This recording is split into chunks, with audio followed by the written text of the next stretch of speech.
Shalom, selamat pagi saudara yang terkasih. Selamat datang kembali dalam program Renungan Pagi Spiritual Life. Perenungan kita hari ini masih dalam perikop yang sama, yaitu Kejadian pasal 9, dan hari ini adalah ayat yang kelima dan 6. Perikopnya adalah perjanjian Allah dengan Nuh, dan ini adalah bagian yang kedua. Demikian firman Tuhan. Tetapi atas darahmu, yakni nyawamu, aku akan menuntut balas. Dari segala binatang aku akan menuntutnya, dan dari setiap manusia aku akan menuntut nyawa sesama manusia. Siapa menumpahkan darah manusia, darahnya akan ditumpahkan oleh manusia, sebab menurut gambar Allah manusia dijadikan.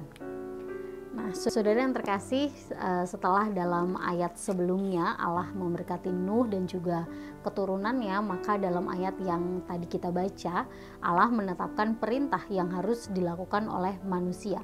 Perintah tersebut berkaitan dengan hukuman bagi mereka yang menghilangkan nyawa orang lain.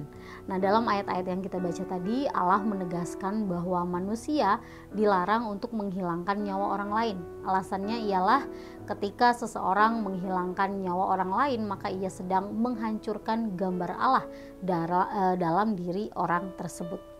Kemudian dijelaskan juga bahwa Allah akan menuntut pertanggungjawaban atas darah orang yang ditumpahkan tersebut. Nah, saudara yang terkasih, meskipun manusia, kita semua memiliki kehendak bebas untuk melakukan apa saja selama hidup kita, namun pada dasarnya hidup manusia itu bukanlah milik dirinya sendiri, tapi milik Allah. Sehingga kita tidak boleh mencabutnya sesuai dengan keinginan kita. Baik itu dengan cara mempercepat kematian diri sendiri atau juga sengaja menghilangkan nyawa orang lain. Sebab pada akhirnya setiap manusia harus mempertanggungjawabkan hidupnya dan juga perbuatannya di hadapan Allah. Saudara yang terkasih, perintah yang Allah sampaikan kepada Nuh itu juga berlaku bagi kita sekarang. Mari kita menyadari bahwa hidup ini adalah milik Allah dan kita harus menyerahkannya pada rencana dan kehendak Allah. Jangan gunakan kehendak bebas kita, kehendak bebas yang Allah berikan untuk mencabut hidup diri sendiri atau juga orang lain.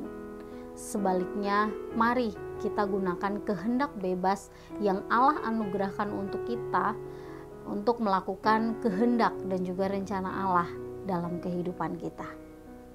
Saudara, mari kita mengambil waktu sejenak untuk merenungkan firman Tuhan yang baru saja kita dengar. Apakah selama ini saudara pernah berpikir bahwa hidup adalah milik saudara sendiri, sehingga saudara dapat dengan bebas menggunakannya sesuai dengan keinginan saudara? Jika iya, maka mari datang kepada Allah di dalam doa. Kiranya Allah menolong saudara untuk menyadari bahwa hidup manusia bukan miliknya sendiri, tapi milik Allah. Sehingga kita tidak boleh mempermainkan hidup sesuai dengan keinginan kita. Dan juga mari meminta bimbingan dari Roh Kudus, supaya saudara dapat melakukan kehendak dan juga rencana Allah seumur hidup saudara.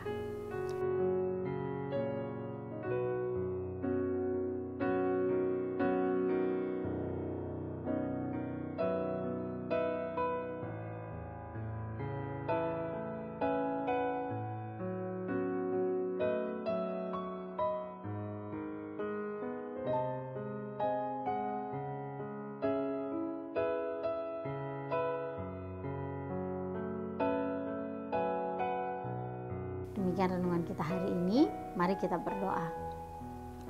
Tuhan, kami mengucap syukur untuk kasih kebaikan Tuhan dalam hidup kami. Terima kasih untuk satu hari baru yang Tuhan izinkan untuk kami jalani saat ini. Tuhan, kami bersyukur untuk kebenaran firman-Mu yang kembali mengingatkan kepada kami bahwa sebagai manusia yang diciptakan oleh Allah, maka hidup kami pun milik Engkau, Tuhan. Ajar kami untuk menyadari bahwa kami harus menggunakan kehendak bebas kami sesuai dengan rencana dan kehendak Tuhan. Kiranya Roh Kudus-Mu menolong kami untuk mengerti apa rencana Tuhan dalam hidup kami, sehingga hidup kami sesuai dengan apa yang Tuhan inginkan. Kami serahkan seluruh hidup kami, Tuhan, ke dalam tangan kuasa-Mu. Hanya dalam nama-Mu kami berdoa dan mengucap syukur. Haleluya. Amin. Demikian renungan kita hari ini. Selamat pagi, selamat beraktivitas. Tuhan Yesus memberkati.